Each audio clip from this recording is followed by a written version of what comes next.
ஸ்ரீமதே ராமானுஜாய நமக. போன பகுதியில் எப்படி அனந்தாழ்வாருக்கு பத்மாவதி தாயாரும் ஸ்ரீனிவாச பெருமானும் காட்சியளித்தார்னு பார்த்தோம். பிராட்டியை முன்னிட்டு கொண்டு பகவானை அடையும் உன்னதமான மார்க்கத்தை லீலையாக காட்டினார்கள் இல்லையா? இப்போ திருமலையில் இருந்து கொண்டு அனந்தாழ்வார் தன்னுடைய கைங்கரியெல்லாம் செய்து கொண்டு வருகிறார். இப்போ அந்த சமயத்தில் ஒரு பாகவத குழு ஒன்று யாத்திரைக்கு புறப்படுகிறதாம்.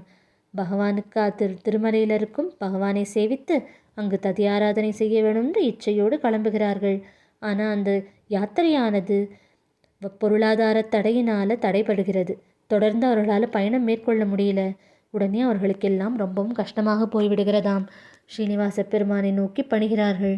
உன்னை நோக்கி வந்தோம், ததியாராதனை செய்ய வேணும்னு ஆசை கொண்டோம், ஆனால் எல்லாமே இப்படி தடைப்பட்டு விட்டதேன்னு வருந்துகிறார்களாம்.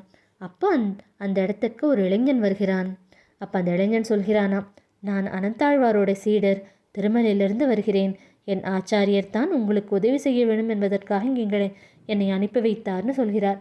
இப்போ இதை கேட்ட உடனே ஒரு பக்கம் அவர்களுக்கு மகிழ்ச்சியாக இருந்தாலும், ஆனால் யார் என்னன்னு தெரியாமல் நம்ம உதவியும் பெற முடியாது இல்லையா? அதனால உனது ஆச்சாரியனோட தனியனை சொல்லு என்றார்களாம். அவன் தனியனை சொன்ன உடனே தான் அவனுடைய உதவியை கூட அவர்கள் ஏற்றார்கள். ஒரு வழியாக அந்த இளைஞனோட உதவியோடு அவர்கள் திருமலையை நோக்கி வந்து விட்டார்கள். திருமலையில் ஒரு இடத்துல இருந்து அந்த பையன் காட்டுகிறானாம். அதுவும் அங்கு தெரிகிறதே, அதுதான் என் ஆச்சாரியரோட திருமாளிகை. நீங்கள் சென்று அங்கே பேசிக்கொண்டிருங்கள்.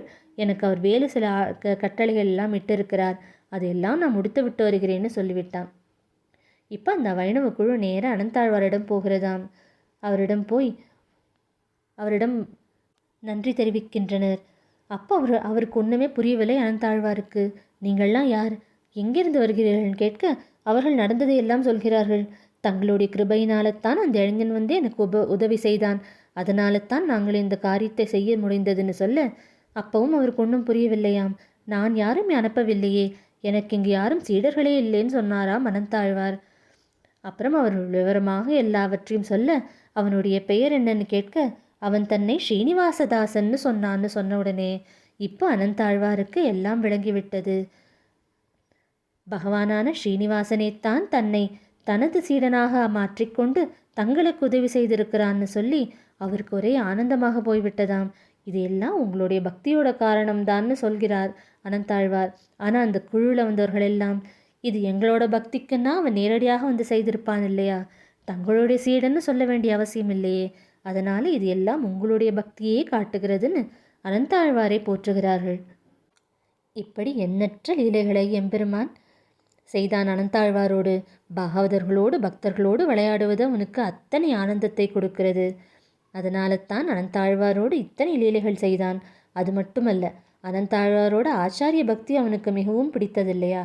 அதனால் யாருக்கு ராமானுஜரோட திருவடி அனுகிரகம் இருக்கிறதோ அவர்கள் மீது பகவான் எல்லையற்ற கருணையை பொழிகிறான்றதைத்தான் இந்த கதைகள் எல்லாம் காட்டுகிறது. இது ஒரு பக்கம் இருக்கச்ச, இங்கே மறுபடியும் நம் ராமானுஜரை நோக்கி வருவோம். இப்போ ராமானுஜர் ஸ்ரீரங்கத்தில் இருந்து கொண்டு இருக்கிறார் இல்லையா? ஆனால் அவருக்கு மனசில் ஒரு ஆசை இருக்கிறதாம்.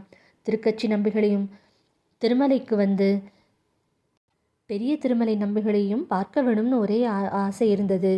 அதனால் பார்த்தார். திருவரங்கத்தில் கைங்கரியங்களெல்லாம் வேறு சிலரிடம் ஒப்படைத்து விட்டு ஒரு குழுவோடு கிளம்புகிறாராம். எப்படியாவது அவர்களெல்லாம் சேவித்து விட்டு, அது மட்டுமல்ல, பெரிய திருமலை நம்பிகளிடமிருந்து ராமாயண ஸ்லோகத்தோட ஆழ்பொருள்களையும் கற்க வேணும்ன்ற எண்ணத்தோடும் கிளம்புகிறார் ராமானுஜர். இனி இந்த யாத்திரையில் என்னென்னலாம் லீலைகள் நடக்கப் போகிறதுன்றதெல்லாம் நாமும் காத்திருந்து சேவிக்கலாம். ஸ்ரீமதே ராமானுஜர்.